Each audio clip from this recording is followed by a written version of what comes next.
Okay, I don't know if you can see me, but we're doing a quick update. Curtis, Benny, and Sable were just delivered in Newport News, Virginia. I had to drive into Julie's car because I have a lot to say. Hopefully everyone can hear me.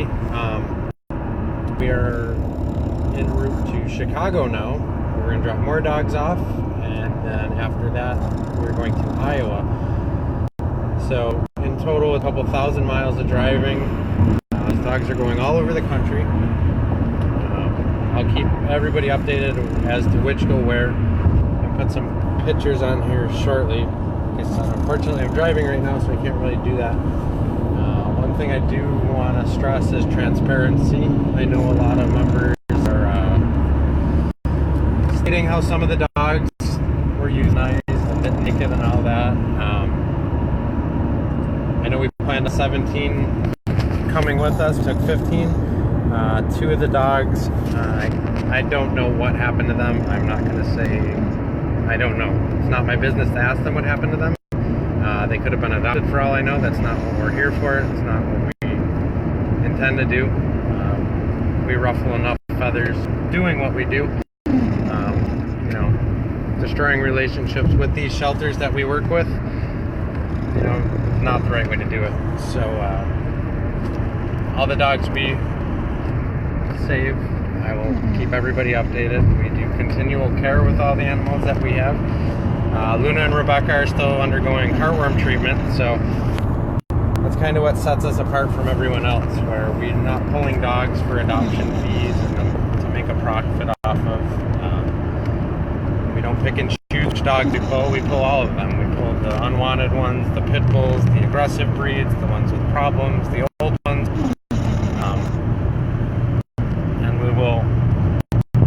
Take them anywhere they need to be, regardless of distance and time. And all of the help that everyone does make that possible. I just wanted to clear the air with a couple things. I know I got some rather disturbing messages from a couple members, and they're upset. I understand it's a very sensitive subject, pulling dogs and dogs in shelters, and it's a very, very complex thing. It's not just you pull dogs. Ultimately, all of this comes down to us as people, as owners, as pet lovers, even the people that hate pets. They have no say in any of this. They don't choose to have the fate they have. It's what we do. So we can point fingers all day long and scream and yell and get mad at people. I don't really care what anybody has to say about that, because Frank's legacy is to save animals. So that I take the good comments with the bad comments. Like I said, it's not going to stop me from doing what I'm doing. Maybe if we upset a couple people, it'll shed some light onto some things that ultimately us as a group cannot be everywhere in the country. We cannot take every single dog to not enough people. So maybe us setting an example by showing up, saving a bunch of dogs, taking some of the unwanted dogs, the ugly dogs, and showing people how to do it. It can be done. It is a huge pain in the ass. Sorry for the language, but we spend tons of time calling all over the country to place all these dogs. So it can be done. It's not impossible. Yeah, it's a challenge, but anything in life worth doing is a challenge. So, like I said, we take it in stride. We'll continue to do it. Nothing's going to stop us from doing this. We are building relationships with shelters, both kill shelters and non-kill shelters. So that's another technicality we don't care about. We're going to save as many dogs as we can. I can't thank you guys enough. I've put another possible task on everybody and said, hey, we're going to do this because we're short on time. Once again, everybody pulled together, and these dogs are going to good homes. It is making a difference. It is making change. Any little amount of giving you do helps. I'm not real big on the fundraising and all that. I'm getting help with all that stuff because I'm not good at it. So I'd rather just drive around and do what I do. But the thing that no one really understands is, for one, I tell everybody we are not a rescue. I cannot stand that term. Everybody else can use it. As far as what I do and Frank's way, what we do, we are not a rescue. We are different from everybody else. We're going to continue to be different from everybody else. And we're going to do what we do because we're very good at it.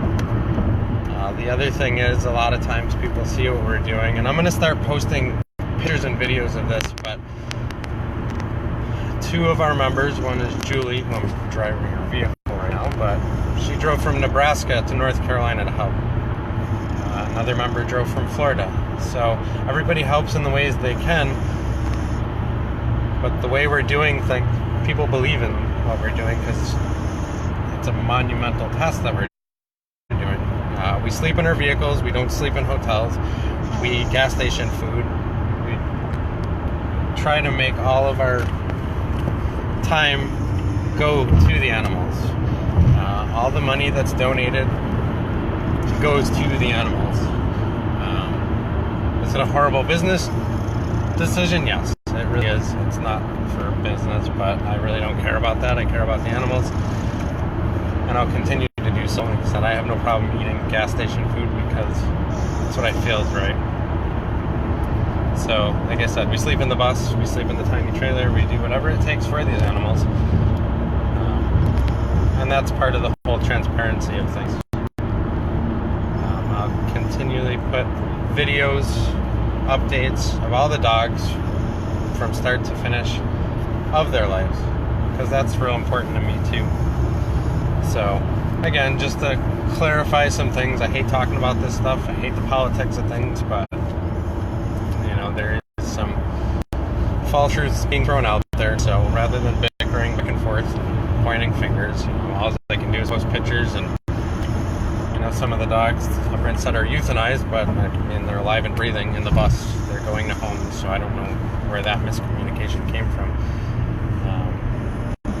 So on to a better note, now that that's done. Like I said, I just want to thank everybody again. I can't say thank you enough because it's truly awesome what you guys are doing. Kind of packed up, drove across the country to help these animals, and that's what we do. And I cannot do it without you guys because you're what makes this go around. We're tired. We've been driving a lot. We're going to continue to drive a lot, but it's making a statement in the animal rescue world of what we do, and hopefully it'll shed some light on the people and make them start doing what we're doing, and kind of show people that sometimes moving the dogs around in different areas gets them adopted. The one thing I hear the most of is everyone says, I can't believe the dogs that you have. Where are you finding these dogs? Certain areas only see certain dogs. I know where I live, there are specific breeds that we see all the time. No one wants to adopt them because it's all the breeds they see.